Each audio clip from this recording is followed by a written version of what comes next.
Guardians of the Galaxy was the film from the Marvel Universe that felt, before its release, like the most likely to be a terrible idea. About 15 people in the world had read the comics, and for a long time these Guardians weren't even the ones in the stories. With a carefully woven soundtrack and visual style that was nothing like anything we'd seen before in a comic book movie, Guardians convinced everyone that this was the best movie in the MCU quite quickly.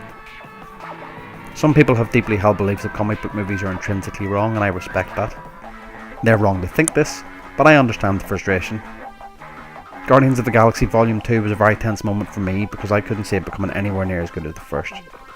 But I was pleasantly incorrect. After Baby Groot films a music video for ELO, they discover Peter Quill's father, who unexpectedly is a god, or godlike being, called the Celestial, who is also a planet, and everything else. The star of the show is very much Baby Groot. Somehow he's completely different and equally as lovable as Groot was in the previous movie.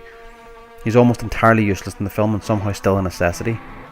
Even whenever they actually ask them to give him a little bit of a hand, he ends up giving them a little bit of a foot instead in a scene that is essentially just padding, but the film would have lost a lot of its charm without it. The downside of the Guardians is unfortunately that it is just a bigger, flashier version of the same thing we've seen a lot recently. And now I've seen the film more than a few times, I notice I'm alternately irritated by everything I found good the previous time, and pleasantly surprised by things I hadn't noticed before. One of the main things in this is the humour.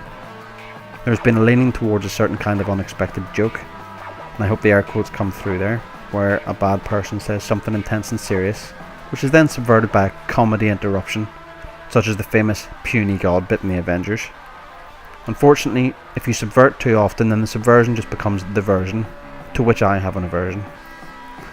Hopefully the upcoming blend with the Avengers will keep the excitement going, because even though some of the jokes didn't land and it was a little bit underwhelming at points, the film was shot incredibly well, with an outstanding soundtrack, and is probably one of the best the MCU has done so far.